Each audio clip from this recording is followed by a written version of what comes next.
कर्म चेतन बंधकारु कर्म के अवसान का, कह कर स्वरूप यथार्थ जग का जो किया उपकार है, उसके लिए जिन वाणी माँ को वंदना शत बार है, वंदना शत बार है, वंदना शत बार है।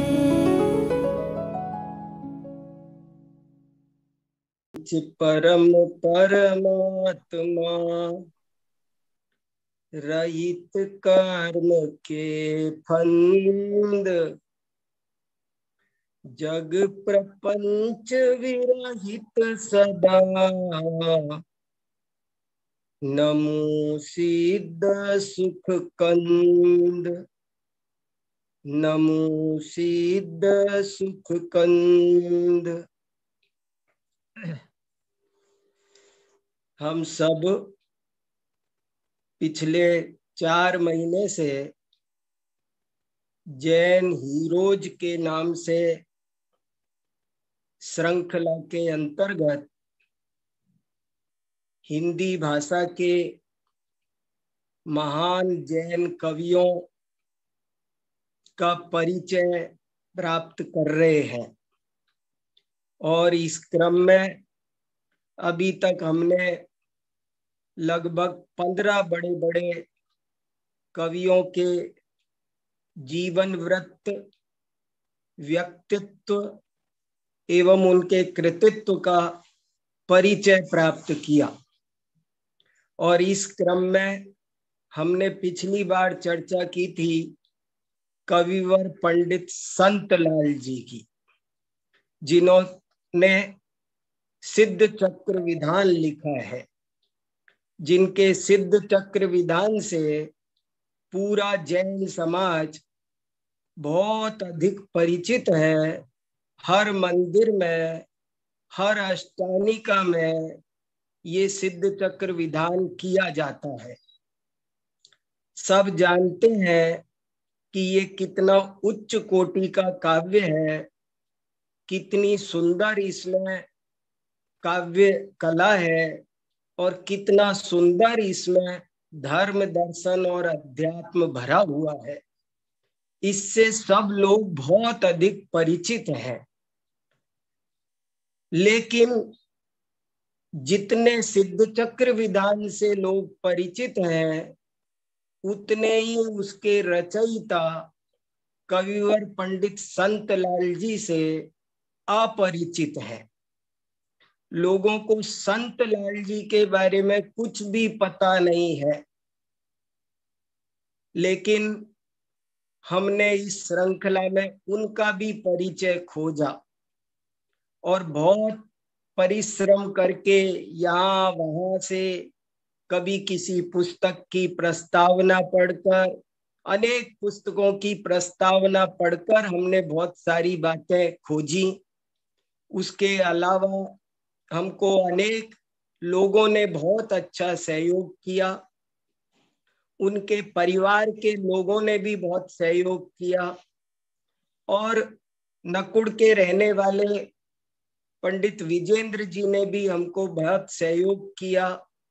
टाइम्स ऑफ इंडिया वाले रमेश जी ने हमको कुछ बातें बताई। ऐसे अनेक लोगों से पूछ पूछ कर हमने बहुत सारी बातें पता की। कविवर पंडित संतलाल जी को गए लगभग 125 वर्ष बीते हैं अभी। लेकिन देखो जैन समाज की स्थिति कि हम इतने से समय में भी उनका जीवन परिचय सुरक्षित नहीं रख सके। उनके परिवार में अभी 5वीं पीढ़ी चल रही है। उनके पड़पोते दिनेश जी दिल्ली में रहते हैं। मैंने बहुत सारी बातें उनसे पूछकर पिछली बार आपको बताई थी। और उनके एक दूसरे पड़पोते श्रीमान प्रवीण जी, वे भी बहुत ही सज्जन और बहुत ही सहयोगी हैं। और वे इस समय नकुड़ जैन समाज के जिस मंदिर में पंडित संतलाल जी बैठते थे उसी मंदिर में रोजाना बैठते हैं। वहां के सेक्रेटरी हैं और उनसे भी हमको बहुत सारी बातें जानने को मिली। ये उन्होंने ही उनकी पूरी वंशावली जो अभी आपको स्क्रीन पर दिखाई दे रही थी, इसको एक दफे फिर से दिखा दो। ये पूरी वंशावली मेरे को प्रवीण जी ने ही भेजी है। थोड़ी सी हमको प्रस्तावनाओं में मिली, लेकिन बाद में उन्होंने इसमें पेन से लिख करके इसको अपडेट किया है। और अब तक क्या स्थिति है, उनका कितना बड़ा भरा पूरा परिवार है, ये सब उन्होंने हमको बताया है। और भी बहुत सारी बातें नई नई पता चली है। लोगों ने पिछली बार जो व्याख्यान सुना उससे बहुत उत्साह दिखाया और बहुत सारी बातें जानने की बातें कही। इसलिए हम आज संतलाल जी का पार्ट 2 लिख करके एक और व्याख्यान उनके बारे में कर रहे हैं। मैं ये कहना चाहता हूं कि देखो, पंडित संतलाल जी पर अभी तक एक भी पीएचडी नहीं हुई है। और जो लोग पीएचडी के लिए विषय खोज रहे हो तो ये विषय बहुत बढ़िया है। और अभी ये सब लोग बहुत सारी जानकारियां आपको दे सकते हैं। देखो, हमारे कवियों पर कोई काम नहीं हुआ, उनके इतिहास को हम ठीक से सुरक्षित नहीं रख रहे हैं, जबकि ये बहुत ही जरूरी है। अन्य कवियों पर कितनी कितनी एक एक कवि पर कई कई पीएचडी हो जाती है, लेकिन संतलाल जी पर अभी तक एक भी पीएचडी नहीं हुई है। बनारसी दास जी पर एक पीएचडी हुई है, टोडरमल जी पर हुई है, जयचंद जी छाबड़ा पर हुई है, ऐसे कुछ कुछ पर हुई है, भूदर दास जी पर हुई है, भगवती दास जी पर हुई है, लेकिन इन पर नहीं हुई है। तो मैं एक बात बड़ी जोर देकर ये कहना चाहता हूं कि समय बहुत अच्छा है और इन पर एक व्यक्ति को रिसर्च वर्क करना चाहिए, ताकि ये सारी जानकारियां जो हमको फुटकर मिल रही हैं अभी, ये सब प्रामाणिक रूप से प्रमाण सहित किसी पुस्तक में, किसी शोध प्रबंध में सुरक्षित हो जाएं। इसीलिए मैं उनके बारे में जो जो नई नई बातें मिली, जो जो आप लोगों ने प्रश्नोत्तर लिए, उनको लेकर आज दूसरे पार्ट में आपके बीच उपस्थित हूँ। कविवर पंडित संतलाल जी का जन्म हम बता चुके हैं कि सन 1834 में हुआ था और उनका निधन सन 1886 में हुआ। 52 वर्ष की कुल आयु में उन्होंने इतना बड़ा, इतना महान काम किया। वे बहुत प्रतिभाशाली थे और जो आईआईटी रुड़की अभी है वो उस समय थॉमसन कॉलेज था, और उस थॉमसन कॉलेज में उन्होंने इंजीनियरिंग की परीक्षा उत्तीर्ण की थी। मुझे एक बात ये भी पता चली है कि हमारे देश में सबसे पहला इंजीनियरिंग कॉलेज वही खुला था और उसमें भी पहले बैच के विद्यार्थी संतलाल जी थे। माने जैन समाज के पहले इंजीनियर संतलाल जी थे। अब इन सब चीजों पर अभी थोड़ी प्रामाणिक रूप से रिसर्च होने की जरूरत है। मैंने तो अभी जितना मुझे पता चला है वो अभी आपको संभावना के तौर पर बता रहा हूं। कैसी कैसी बातें, कई बातें हमको पता चली। संतलाल जी के देहांत के बारे में भी हमको एक बात ये पता चली है कि वे प्रतिदिन प्रातःकाल स्नान करके पहले थोड़ी देर ध्यान सामायिक जरूर करते थे।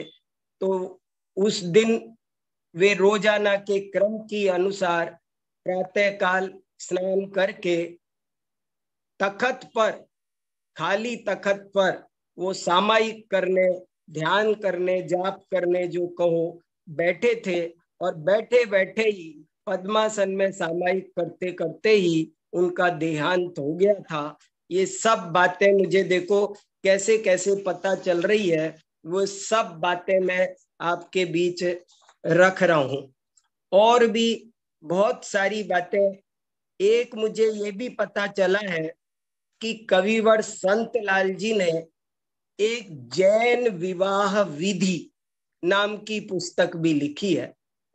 अब तक हम यही जानते थे कि उन्होंने सिर्फ सिद्ध चक्र विधान लिखा है, लेकिन हमने पिछली बार आपको बताया कि उन्होंने 2 पूजाएं भी लिखी है, एक चंद्रप्रभ पूजा और एक पार्श्वनाथ पूजा।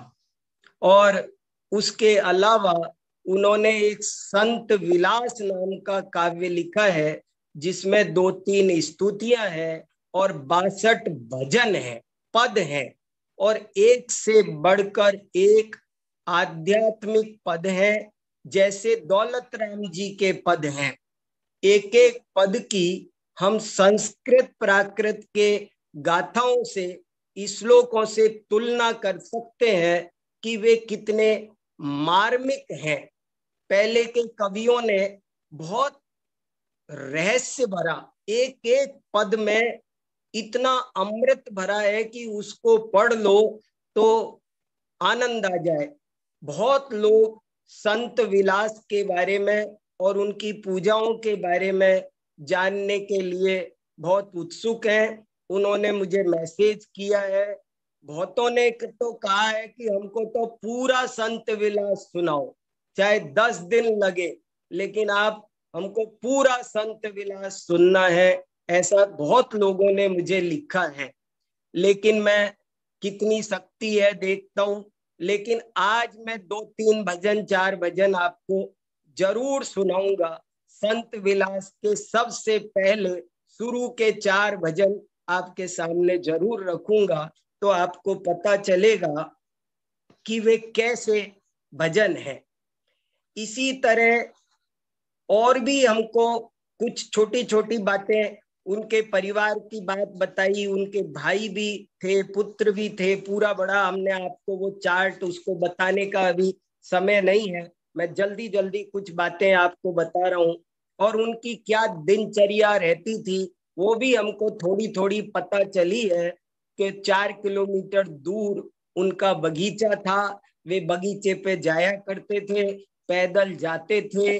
कैसे वहां जाकर वे वहां जैसे कोई वन में चले जाते हैं, ऐसे वे वन में जाकर बहुत अपने वैराग्य भावना भाते थे, धर्म ध्यान करते थे, आध्यात्मिक रुचि के होने के कारण। लेकिन उन्होंने इतनी बड़ी इंजीनियरिंग की परीक्षा पास करके भी किसी भी प्रकार की सरकारी नौकरी या और कोई आजीविका के काम में बड़े में नहीं उलझे। ये भी एक बहुत शिक्षाप्रद बात है। उस जमाने में ऐसा नहीं होता था कि लोग खाली रहते थे। उस समय रोज बेरोजगारी की बात नहीं थी, कोई थोड़ा सा भी पढ़ता था तो उसे बहुत अच्छी सरकारी सर्विस मिल जाती थी। तो संत लाल जी तो बहुत अच्छे विद्वान बने थे, इंजीनियर बने थे, लेकिन इन्होंने एक ही निर्णय किया कि ये बहुत तार्किक थे, वैज्ञानिक चेतना से संपन्न थे, और जैन धर्म की परीक्षा प्रधानता से ये बहुत अधिक प्रभावित हुए थे।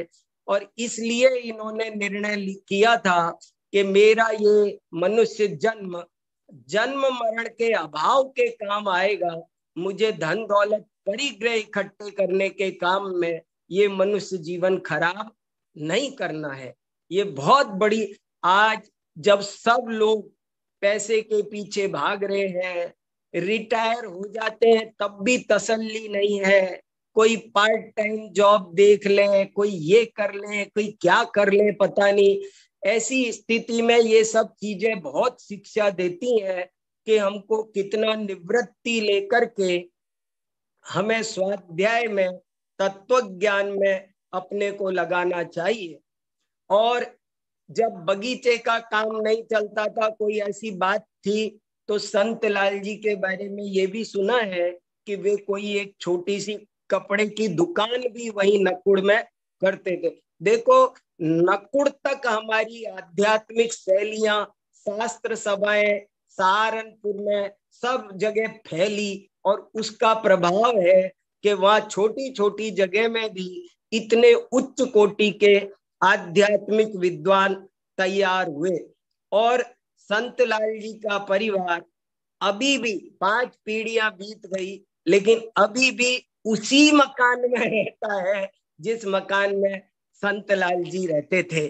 तो वो मकान भी जाकर देखने लायक है, और क्या क्या बातें आपको वहां जाकर और पता चल सकती है।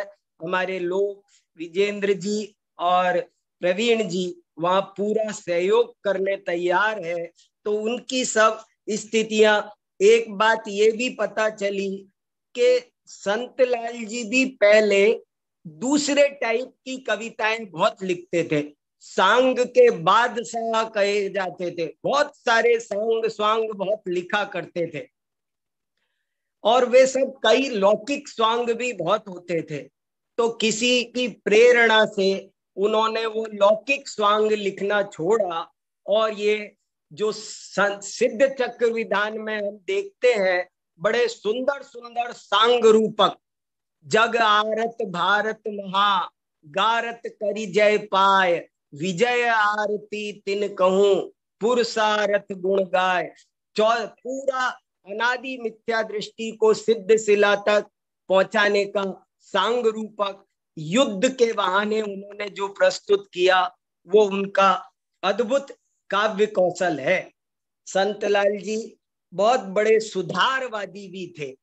संत लाल जी बहुत अच्छे सामाजिक आदमी थे, और वे ये देखते थे कि समाज में जो संस्कार होते हैं, देखो ये भी एक इम्पोर्टेंट बात है।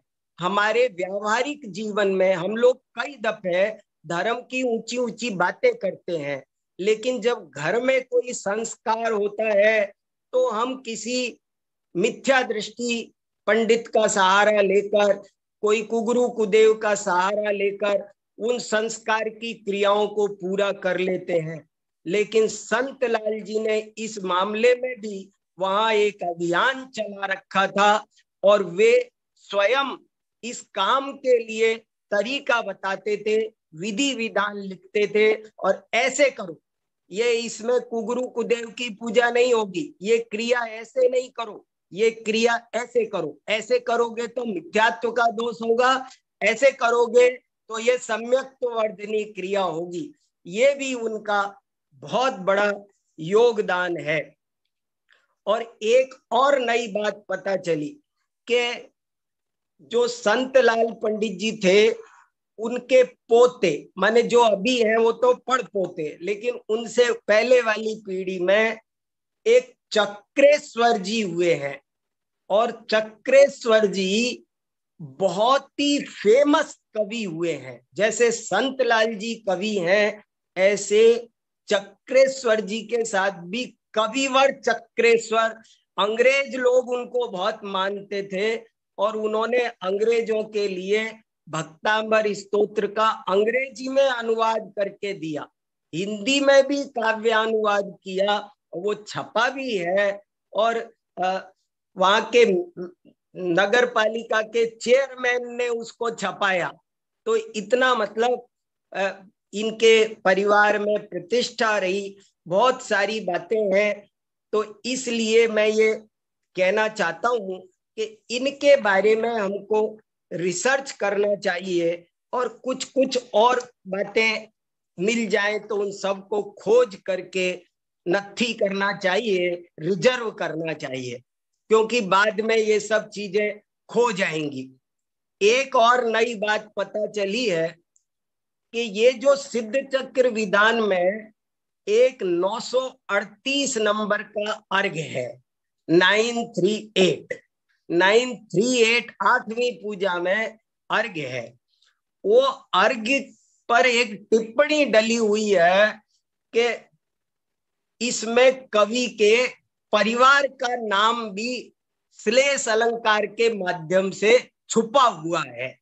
जैसे आपको वो सुनाता हूं, संतन मन प्रिय हो अति, सज्जन वल्लभ जान, मुनि जन मन प्यारे सही, नमत होत कल्याण। संत इनका अपना नाम आ गया, सज्जन इनके पिताजी का नाम था, इनके पिताजी का नाम सज्जन राय था, और कल्याण राय इनके पुत्र का नाम कल्याण राय था। तो ऐसे संकेत इसमें आया। यद्यपि संतलाल जी इतने उच्च कोटि के आध्यात्मिक व्यक्ति थे और सिद्ध चक्र जैसी आध्यात्मिक रचना लिख रहे थे कि उसमें वो कोई अपने परिवार का नाम डालने का इंटेंशन रखकर ये छंद लिख सकते हैं, ऐसा मैं बिल्कुल नहीं मानता। उन्होंने इस भावना से ये छंद बिल्कुल नहीं लिखा। लेकिन योगा योग इतने सारे छंद बने तो उसमें इत्तेफाक से ये 2-3 नाम आ गए, तो किसी टिप्पणकार ने टिप्पणी लिख दी कि भाई ये भी कुछ ऐसे परिवार के नाम आ गए।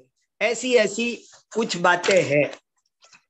एक व्यक्ति ने मेरे को प्रश्न पूछा है, अब कुछ प्रश्न भी मेरे को बहुत लोगों ने पूछे हैं, मैं उन प्रश्नों की भी थोड़ी सी चर्चा कर लेना चाहता हूं।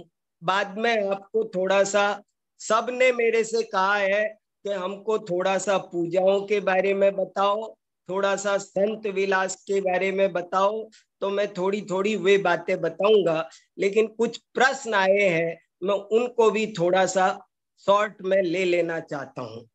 जैसे किसी ने एक प्रश्न ये पूछा है कि ये जो हम जिनवाणी की स्तुति बोलते हैं, वीर हिमाचल ते निकसी गुरु गौतम के मुख कुंड ढरी है, इसमें अंत में आता है या विधि संत कहे धनी है जिन बैन बड़े। तो ये भी संत लाल जी ने लिखी है ना। आप समझ गए मेरा प्रश्न कि ये जो स्तुति गांव गांव में सब जगह पढ़ी जाती है, वीर हिमाचल ते निकसी, तो ये भी संत लाल जी ने लिखी है क्या?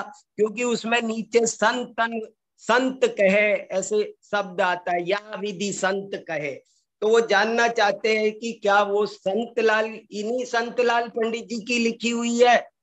तो उसका उत्तर ये है कि वो इन संतलाल पंडित जी की लिखी हुई नहीं है, वो तो आज से 400 साल पहले भूदर दास जी ने लिखी है। भूदर दास जी ने जैन शतक में 15वां और 16वां नंबर का 2 सवैया है वहां पर जैन शतक में, और उस स्तुति के रचयिता लोगों को पता ही नहीं है। देखो, संतलाल जी की जो रचनाएं हैं वो पता नहीं है, और जो संतलाल जी की नहीं है वो उस पर भ्रम हो रहा है कि ये संतलाल जी की होगी। तो वास्तव में वो रचना जो जिनवाणी स्तुति है वो संतलाल जी की नहीं है, वो तो भूदर दास जी की जैन शतक में है। एक प्रश्न किसी ने ये पूछा है कि ये सिद्ध चक्र विधान बहुत अच्छा है, लेकिन हमको इसका अर्थ समझ में नहीं आता, तो इसका अर्थ समझाओ। ऐसे ऐसे प्रश्न आ रहे हैं। अब बताओ, सिद्ध चक्र विधान का अर्थ समझाने का मतलब आप जानते हो? आपने कह तो दिया, लेकिन मुझे कितने दिन का काम दे दिया आपने। मैं 1 महीना लगातार समझाऊं तब भी पूरा नहीं होगा। तो मैं ये कहना चाहता हूं कि वो संतलाल पंडित जी का जो सिद्ध चक्र विधान है उसका हिंदी अनुवाद एक हुआ है। एक बहुत बढ़िया विद्वान पंडित जी हैं सागर में, पंडित सनत कुमार विनोद कुमार, प्रतिष्ठाचार्य है और बहुत अच्छे आगम शास्त्रों के अभ्यासी है, और उन्होंने पूरे सिद्ध चक्र विधान का एक एक अक्षर का बहुत बढ़िया अनुवाद लिखा है।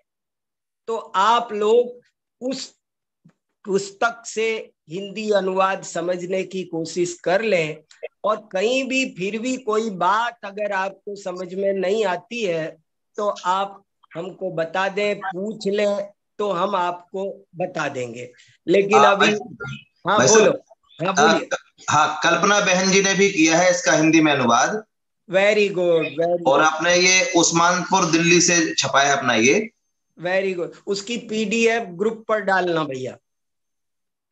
उसकी हम आपको संत लाल जी के हिंदी अनुवाद का, ब्रह्मचारिणी कल्पना बहन जी, जिन्होंने मध्यकालीन हिंदी जैन कवियों के उत्थान में बहुत बड़ा योगदान दिया है। हमने दीपचंद ग्रंथावली देखी, कल्पना बहन जी ने कितना सुंदर संपादन अनुवाद किया है, विद्वत्तापूर्ण। तो उन्होंने भी सिद्ध चक्र विधान का बहुत बढ़िया अनुवाद किया है। हम उस अनुवाद से समझ सकते हैं। मैंने आपको बताया था कि मेरे गुरुजी डॉक्टर हुकमचंद जी भारिल ने भी ये सिद्ध भक्ति सारी जयमालाओं का बहुत बढ़िया अनुवाद व्याख्यान लिखा है। तो ये भी एक पढ़ने लायक है। इससे भी आपको बहुत सारी बातें पता चल जाएगी। देखो कितने सारे प्रश्न हैं।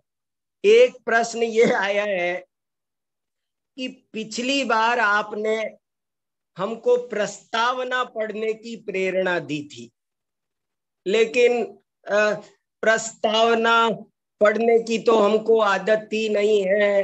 प्रस्तावना पढ़ना तो हमको टाइम खराब करना सा लगता है। यही है हमारी समाज की हालत। सही कहा। बहुत लोगों को, तुमको क्या, ये किताब छपाने वाले होते हैं प्रकाशक, उनको भी प्रस्तावनाएं ऐसा लगता है ये टाइम खराब करना है, पेज खराब करना है। लेकिन प्रस्तावना, कभी एक दिन मैं इस विषय पर चर्चा करूंगा कि ग्रंथ रचना कैसे होती है। ग्रंथ रचना की प्रक्रिया हम लोग नहीं जानते हैं। प्रस्तावना का बहुत बड़ा महत्व होता है। प्रस्तावना होना बहुत आवश्यक है। आवश्यक क्या, अनिवार्य है। आपको क्या बताऊं, पहले के आचार्य भी प्रस्तावना लिखते थे, पुराने आचार्य भी। हमारे धवला ग्रंथ में लिखा है कि ग्रंथ में 6 अधिकार पहले होने चाहिए। मंगल निमित्त हेउ परिणामम नाम तहेव कत्तारम। ग्रंथ रचना 6 अधिकार पूर्वक होती है। सब आप आदि पुराण में प्रस्तावना है, सब टीकाओं में आप अमृत चंद्राचार्य, जयसेनाचार्य प्रवचन सार की टीका लिखते तो पहले प्रस्तावना लिखते। प्रस्तावना बहुत अधिक महत्वपूर्ण और उपयोगी होती है, उसको मामूली बात मत समझो।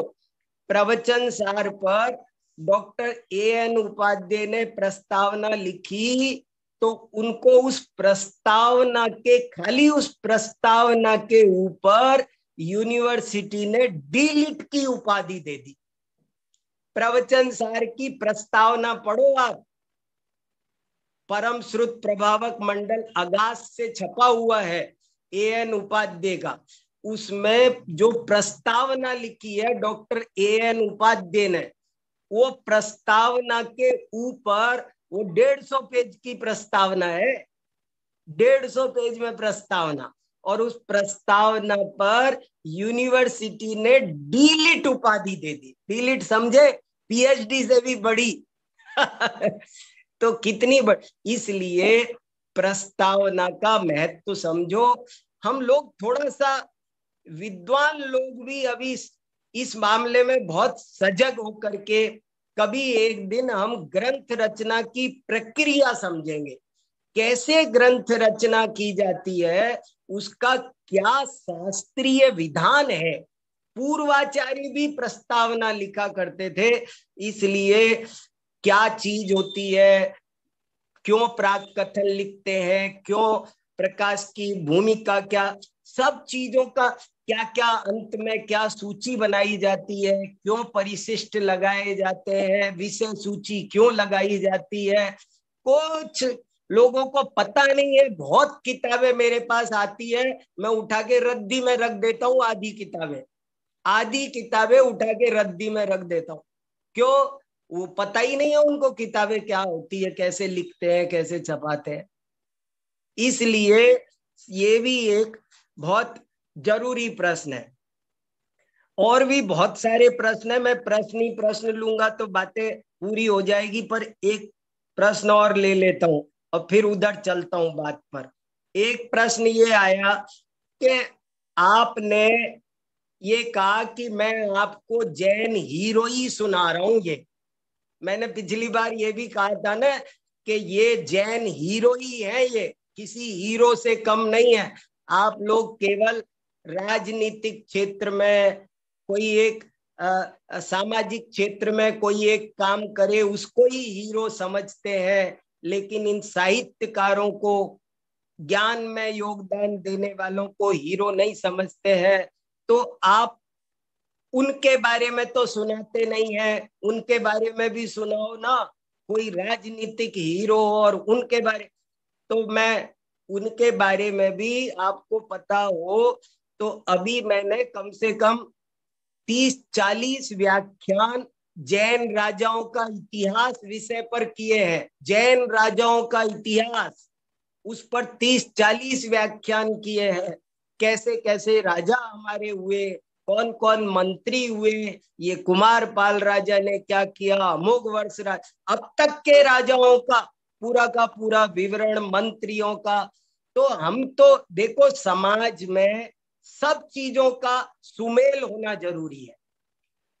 दुनिया केवल बहिरात्मा होकर के, जैसे दानवीर कहते हैं तो हमको केवल रुपए पैसे का दान देने वाला ही दानवीर नजर आता है, ज्ञान दान देने वाला दानवीर नजर नहीं आता है, जबकि वो भी बहुत एक ज्ञान दानवीर है।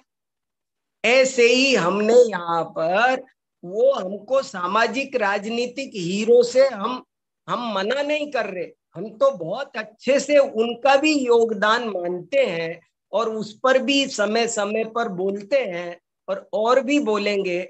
लेकिन अभी हमारी जो श्रृंखला चल रही है, जिनकी चल रही है, वे उन हीरो से किसी भी रूप में कम नहीं है। ये बात ताल ठोक कर आपको कहना चाहता हूं कि ये भी बहुत ही महान हीरो है और हमको इनको भी, इनका योगदान मानना चाहिए, ये मैं कहना चाहता हूं। चलिए, अब और बातें तो बहुत सारी है, लेकिन मैं अब आपको थोड़ा सा पूजा के बारे में और 2-4 भजन के बारे में बताना चाहता हूं। उनकी पूजा, 2 पूजाएं हैं, एक चंद्रप्रभ पूजा और एक पार्श्वनाथ पूजा। लेकिन ये 2 पूजाएं मैंने बहुत सावधानी से पढ़ी। मुझे एक दिक्कत तो ये आई है कि ये पूजाएं अभी जगह जगह अशुद्ध है, कहीं कहीं कुछ प्रिंटिंग मिस्टेक है। तो मैं ये खोजबीन में हूं कि इनकी कोई एक कॉपी और मिल जाए तो जगह जगह जो डाउट हो रहे हैं वो ठीक हो जाएंगे। तो कई लाइनों का मेरे से अर्थ नहीं बैठ रहा कि इसका क्या अर्थ है, तो वो अर्थ बैठना जरूरी है, तब आनंद आएगा। लेकिन फिर भी ये पूजाएं आध्यात्मिक कोटि की है। मैंने चंद्रप्रभ पूजा का एक छंद ग्रुप पर भेजा था, उसे जरा स्क्रीन पर आप लगा देंगे संजय जी, तो हम थोड़ा उसको देख लेते हैं। एक सैंपल भर आपको एक छंद का दिखाता हूं, बाकी के छंद इसी टाइप के हैं, कहीं कहीं अशुद्धि है, कहीं कहीं हल्कापन है, सारी बातें हैं। दुर्बलता भी, ऐसा भी हो सकता है कि संतलाल जी ने अपने प्रारंभिक जीवन में ये लिखी हो, तो ये सिद्ध चक्र विधान जैसी उत्कृष्ट हर लाइन तो नहीं है। जैसे सिद्ध चक्र विधान की तो हर लाइन पढ़ो तो आनंद आता है, ऐसे ऐसी इसकी लाइनें तो नहीं है। जगह जगह कुछ कमजोर लाइनें हैं, लेकिन वे कमजोर लाइनें क्यों हैं, वो सब हमको और थोड़ी दूसरी कॉपी मिले, शुद्ध पाठ मिले, तब पता चलेगा। लेकिन आप एक छंद देख लो आप, और देखो, मल कर नित व्याप्त शरीर जो नहीं शुद्ध करे, तुम चरण चढ़ा सो नीर अंतर पाप हरे। श्री चंद्रनाथ जग चंद भविजन सुखकारी, भ्रमतम हर ज्योति मंद ज्ञान कलाधारी। ये अंतर पाप की बात ज्यादा करती है। इनके सारे के सारे अष्टक ऐसे हैं कि जो बाह्य शुद्धि की बजाय अंतरंग शुद्धि पर ज्यादा जोर देते हैं। सारे ही छंद करीब करीब ऐसे हैं। जैसे मान लो चंदन का छंद आपको सुना भर देता हूं। भववास बड़ी उर्दा मिटे नहीं मेटे, चंदन सो मेटू ताय तुम पद में भेंटे।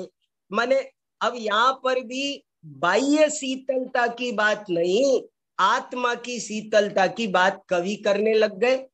ऐसे ही सब जगह है, हर जगह। नेवज नाना पर काय लाय धरूं आगे, लहू ज्ञान सुधा रस सार धर्म क्षुदा भागे। देखो, मैं ज्ञान क्षुदा मिटे वो दिन कब आएगा? नैवेद्य के छंद में उनको अपनी अपनी ज्ञान सुधा पीने की बात लग रही है। ऐसे भ्रम रूपी क्षुधा को भगाने की बात चल रही है। पुष्प के में भी यही हाल है, और ज्ञान के दीपक के छंद में भी यही बात है, धूप में भी यही है।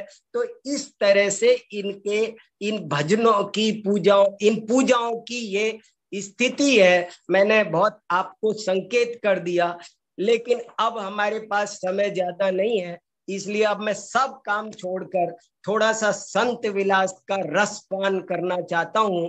तो आइए हम संत विलास के एक दो भजन देखते हैं। भजन को स्क्रीन पर लगा दो आप, तो सब लोग उसको देखेंगे, और आप सबको भजन देखना है, पढ़ना है, और संत विलास का आनंद लेना है। जो संत विलास आज तक छुपा हुआ था उसे हम सब ढूंढ कर लाए हैं। देखो, शुरू के ये 4 पद आपके सामने है। पद नंबर 1, पद नंबर 2, पद नंबर 3, पद नंबर 4। 4 पद आपको मैं सुनाऊंगा, और ज्यादा विस्तार से नहीं, लेकिन एक आनंद लो इनका। आपको ये पद हम दे देंगे, और संत विलास का काम बहुत तेजी से चल रहा है। बहुत लोगों ने संत विलास की पीडीएफ मांगी है। हम बहुत तेजी से इस काम को कर रहे हैं, तो आपको ये जल्दी ही पीडीएफ मिल जाएगी। लेकिन अभी इन 4 भजनों का आनंद लो। पहला एक भजन मैंने पिछली बार भी थोड़ा सुना दिया था, इसलिए उस पर ज्यादा ध्यान न देकर बाकी के 3 पर ध्यान देंगे। लेकिन पढ़ लेते हैं, क्योंकि बहुत आध्यात्मिक पद है। ये शुरू के 4 पद है। रे मन स्थिरता भाव धरो, पर पदार्थ करता भोक्ता की, मिथ्या बुद्धि हरो। मुझे बहुत ही महत्वपूर्ण लाइन लग रही है ये। हमारा मन तब तक स्थिर नहीं हो सकता जब तक हम पर पदार्थों के कर्ता भोक्ता बनने की मिथ्या बुद्धि धारण करते रहेंगे। जब हम पर पदार्थों में कर्ता भोक्ता की मिथ्या बुद्धि को छोड़ेंगे, तभी हमारा मन स्थिर होगा, शांत होगा। ये इतनी गजब की अनंत तीर्थंकरों ने जो बात 100 इंद्रों की उपस्थिति में कही है, जो सारे द्वादश अंग का सार एक लाइन में, बस ये एक लाइन अगर आपने समझ ली तो आपको कुछ और पढ़ने की जरूरत नहीं है। रे मन स्थिरता भाव धरो, पर पदार्थ करता भुक्ता की, मिथ्या बुद्धि हरो। देखो, इन सब पदों को अच्छे से गा करके, हम कोई बढ़िया गायक हो तो गाना चाहिए, ऐसे कुछ कुछ हमको काम करना चाहिए, तब जाकर के कुछ काम अच्छा हो। चलो, या बिन संपूर्ण श्रुत गामी, दुद्धर चरण चरो, कर्म खपे न थपे संसारी, फिर क्या काज सरो। मुझे इतना भाव भाषित हो रहा है, इतना आनंद आ रहा है कि मैं इस एक भजन पर आपसे 2 घंटे बात कर सकता हूँ। 2 घंटे शांति से इस पर चिंतन करने की जरूरत है। ये हल्का मत समझना। ये हमको आदत पड़ी है यूनिवर्सिटी में लेक्चर देने की, सो दे दा के भाग लेते हैं ऐसे ही, पर इनमें बहुत मर्म भरा पड़ा है। 8 दिन 15 दिन इस एक भजन पर चर्चा करनी चाहिए शांति से, तब आपको इसका माल समझ में आएगा कि जब तक आप पर पदार्थ में कर्तृत्व भोक्तृत्व की बुद्धि नहीं छोड़ोगे, तब तक तुम कितने भी संपूर्ण श्रुत को पढ़ लो, दुर्धर आचरण पालन करो, तब तक तुम्हारे कर्म खपेंगे नहीं, ये संसार दशा खत्म नहीं होगी, कार्य सिद्धि नहीं होगी। और निर्विकल्प शुद्धोपयोग ये आत्मज्ञान उचरो, परमानंद आत्मरस ये ही संत सुपान करो। कितना बढ़िया लिखा। क्या अब क्या बच गया मुझे बताओ। देखो भैया, इन कवियों का यही योगदान है। सुनना ध्यान से, इन कवियों पर मैं क्यों लट्टू हो रहा हूं आप समझ नहीं रहे। इन कवियों का ये योगदान है कि इन्होंने असली जैन धर्म, जो बीच में कहीं खो गया था, छुप गया था और उस पर बहुत घटाटोप आडंबर छा गया था, उस सारे आडंबर घटाटोप को मिटाकर हटाकर वापस उस असली धर्म को खोलकर जनता के सामने रखा। कितनी बड़ी बात है। ये शुद्धोपयोग, आत्मज्ञान, निर्विकल्प दशा का नाम धर्म है। बाकी सब धर्म के नाम पर हम लोग जो कुछ करते हैं, अगर उसे धर्म माने तो धर्म नहीं, वो धर्म का भ्रम है। वो थोड़ा साधन पूरे मार्ग पर लगाने का कुछ था, हमने उसी को सब कुछ समझ लिया। क्या गजब की इस भजन का क्या मुकाबला। इस पहले भजन पर हम कितनी बात करें बताओ, मेरा तो मन ही नहीं कर रहा आगे पढ़ने का। अब आपको 4 भजन तो सुनाने हैं, लेकिन चलो दूसरा भजन पढ़ते हैं। देखो, आप खुद पढ़ना, खुद सोचना। भजो भई निश्चयातम राम, भजो भई निश्चयातम राम, भजो भई निश्चयातम राम, भजो भई। कितना गाओ, क्या गजब है। अरे भाई, निश्चय से तुम आत्म राम का भजन करो। अरे आज तक हमने पर के गीत निज शांत स्वभाव नहीं भाया, पर के ही गीत सुहाए हैं। ये जैन धर्म का, जैन दर्शन का ये पूरा असली में असली माल देखो। अब आप परम पूज्य परमेष्ठि परम गुरु हैं याही के नाम, दर्शन ज्ञान चरण गुण मंडित सोहत है अभिराम।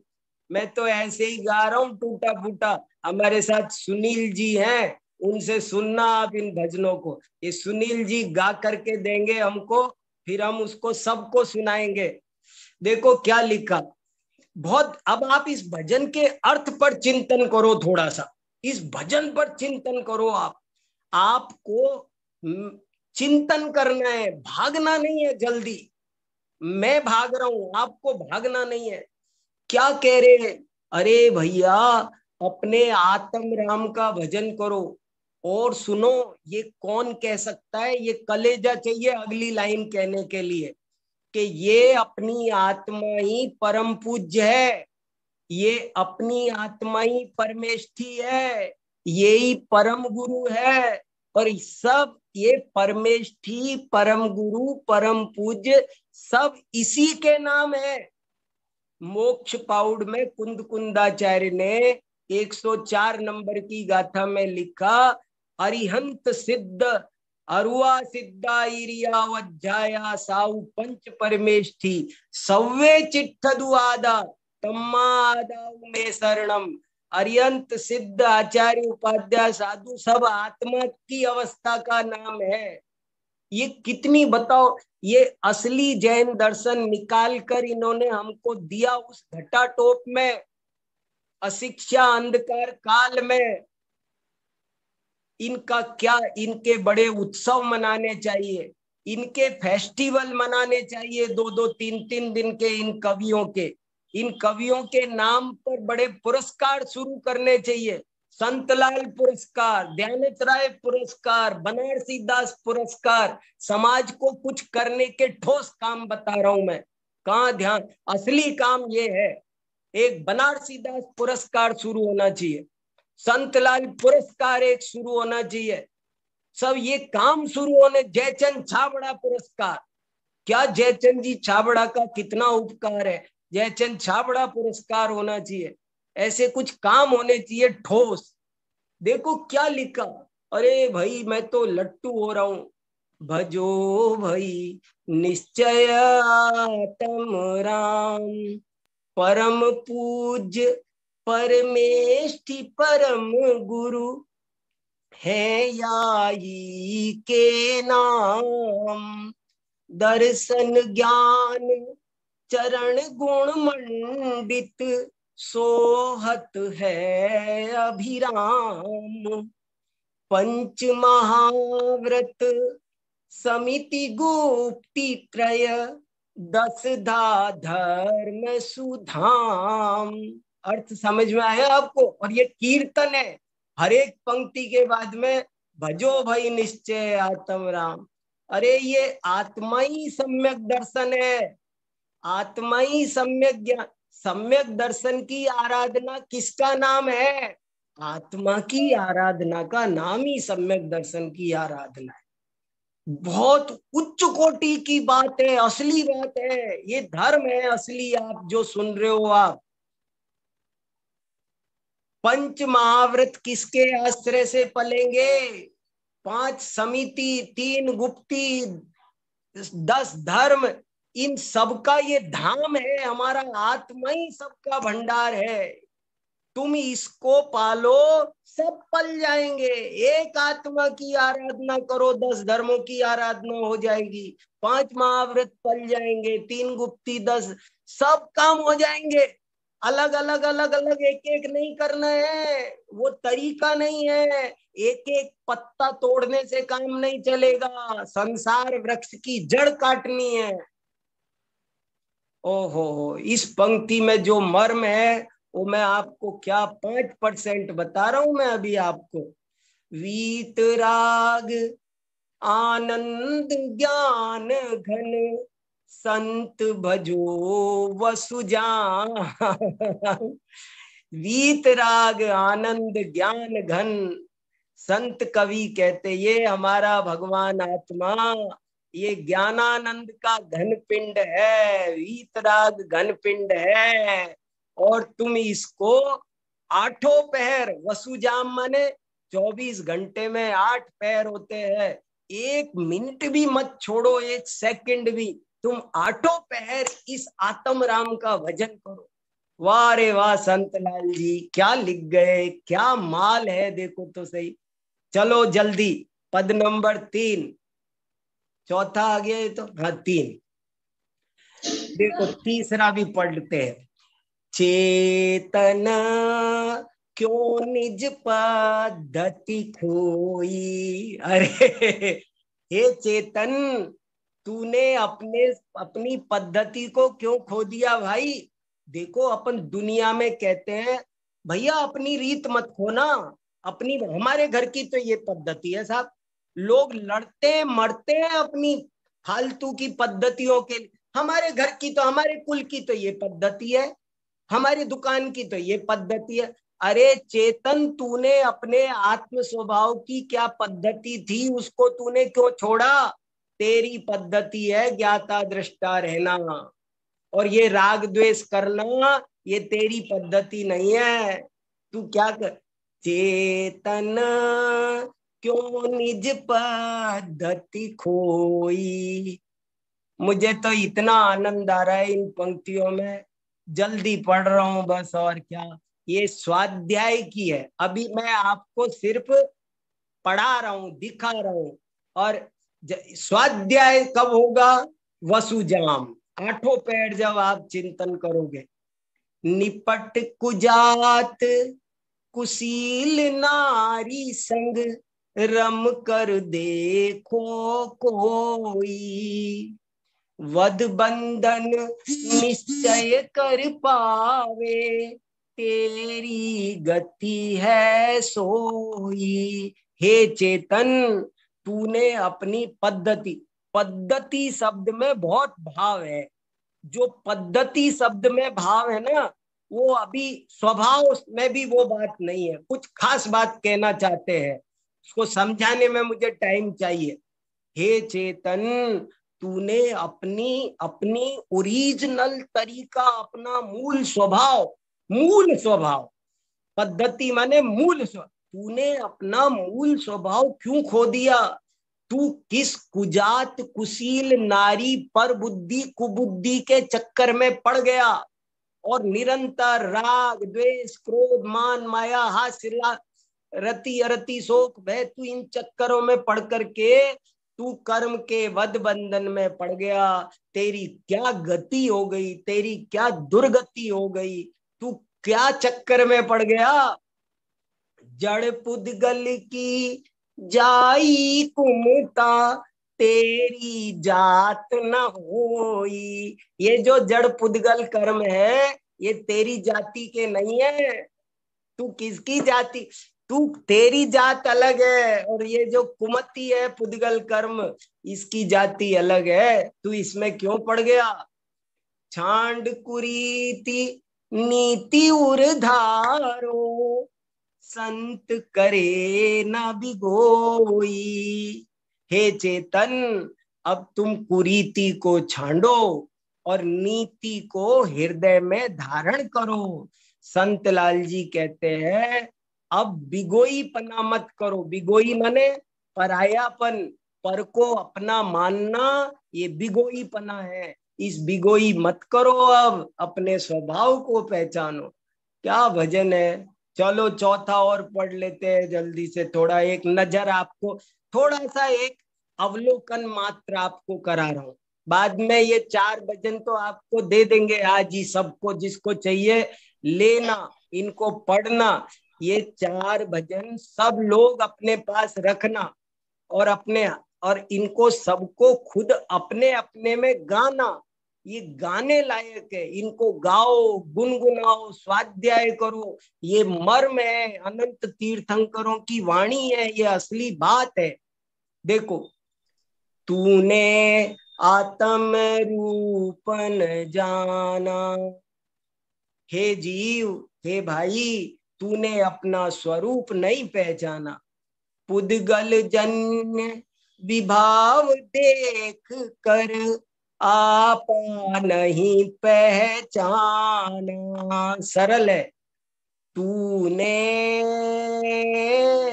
आत्म रूप न जाना, तूने आत्म रूप न जाना। पुद्गल जन्य विभाव देख कर, आप नहीं पहचाना। तूने आत्म रूप न जाना। ताते इष्ट अनिष्ट बुद्धि धर, नित्य रहो अकुलान। कितना मर्म है। तूने अपना स्वरूप नहीं पहचाना, इसीलिए तू 24 घंटे पर पदार्थों में इष्ट या अनिष्ट की बुद्धि धारण कर करके आकुलित होता रहता है। कैसे? जो दर्पण परछाई हेरन, भौंसत श्वान अयाना। श्वान माने कुत्ता, अयाना माने अज्ञानी। जैसे कोई अज्ञानी कुत्ता दर्पण में अपनी परछाई देखकर, जो जैसे दर्पण में परछाई हेरत माने देखकर, भौंसत माने भौंसता है, भौंकता है। जैसे कोई कुत्ता दर्पण में परछाई देखकर भौंकता है, ऐसे तेरी हालत हो रही है। जे जे परिणति है चेतन की, सब में ज्ञान प्रधान। अब ये लाइन बहुत स्वर्णाक्षरों में लिखने लायक है। ये लाइन बहुत मर्म की है। इसको समझने के लिए 1 घंटे का व्याख्यान करना पड़ेगा मुझे। जे जे परिणति है चेतन की, सब में ज्ञान प्रधान। ताते संत अभेद मात्र ही, कर अनुभव रस पाना। जो जो परिणति चेतन की है, सब में एकमात्र ज्ञान, कर्म प्रधान नहीं है। देखो यहाँ अंडरस्टूड है, यहाँ क्या कहा है, देखो इंपॉर्टेंट बात ध्यान दो। चेतन की परिणति ज्ञान प्रधान होती है, इट मीन्स कर्म प्रधान नहीं होती है। ये अंडरस्टूड। चेतन की परिणति की क्या पहचान है, क्या चीज मेरी है, इसको मैं कैसे पहचानूं? जो ज्ञान प्रधान परिणति है वो चेतन की परिणति है। जो कर्म प्रधान परिणति है वो सब ऊपर का पुद्गल की है। ताते संत अभेद मात्र ही, करे अनुभव रस पाना। क्या ये मध्यकाल के कवि हुए अनुभव रस के प्यासे, अनुभव रस के पिपासु? बस इनको सबको मैंने सारे कवि पढ़ के देख लिए, और इन सारे कवियों को तो एक ही ललक लगी है, किसी को भी पढ़ लो। ऐसा मेरे को अब तक एक भी कवि नहीं मिला पुराने कवियों में जो आत्मानुभूति की बात नहीं करता हो।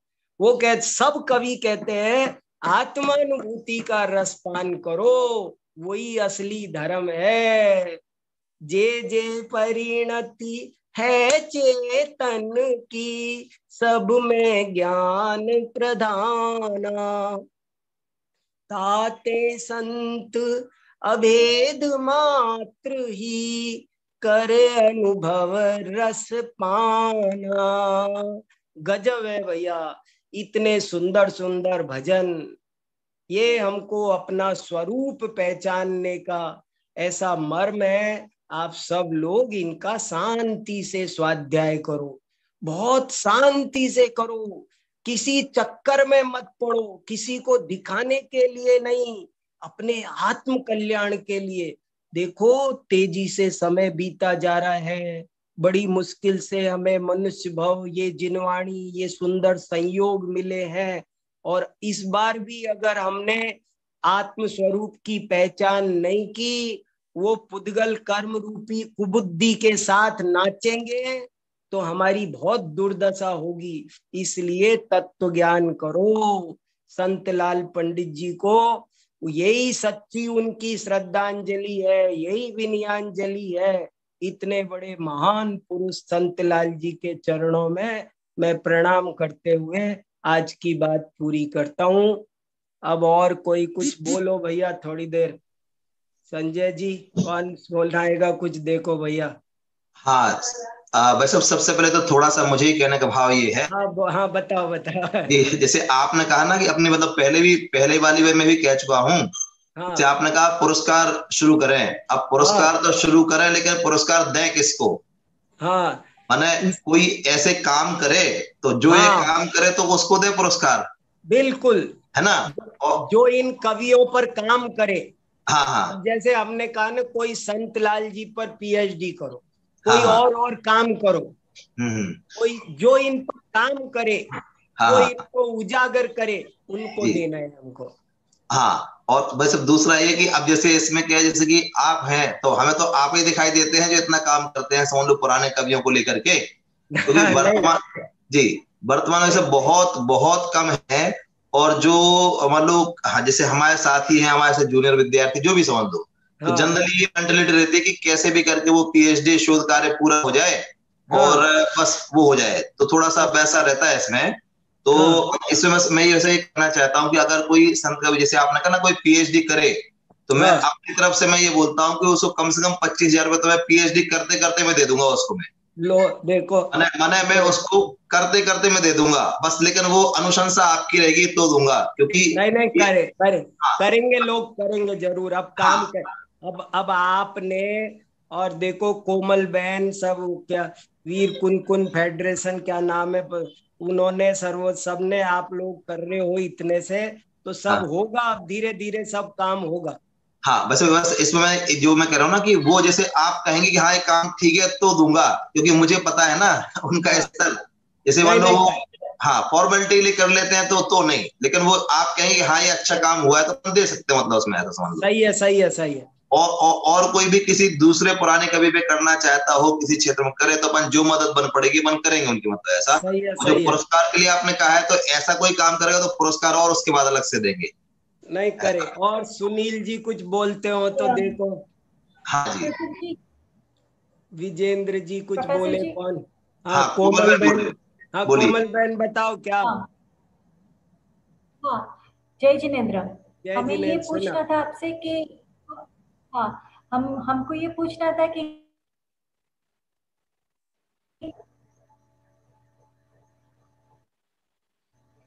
किस कवि पर अब तक पीएचडी नहीं हुई है।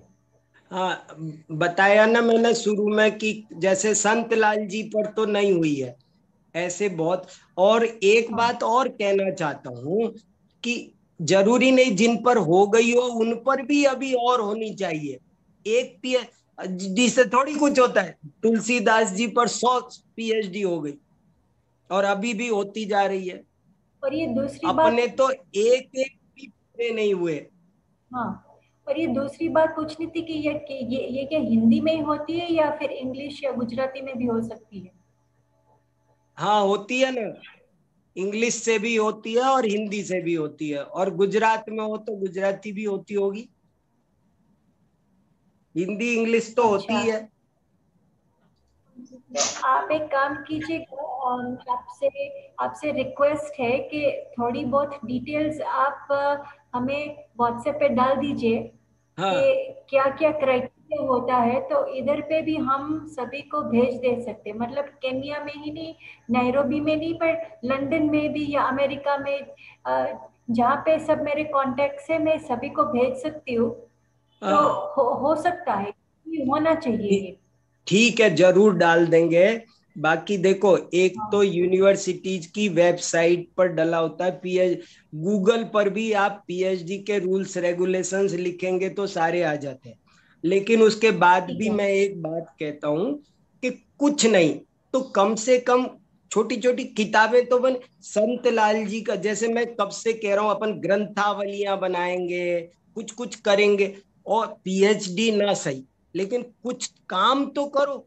अब जैसे संत विलास का हमने, ये प्रज्ञा ने अनुवाद शुरू कर दिया है, हमने संत विलास पूरा का पूरा टाइप कर लिया है, संत विलास टाइप हो गया है, अभी तक पूरा कंप्लीट टाइप हो गया है।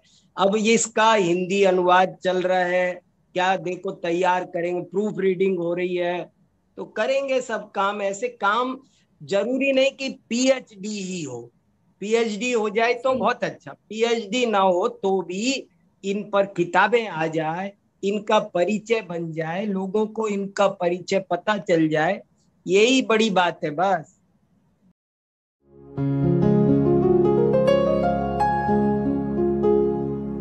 निज निधि निज में बताए, यह अनंत उपकार है उसके लिए जिन वाणी माँ को वंदना शत बार है, वंदना शत बार है, वंदना शत बार है।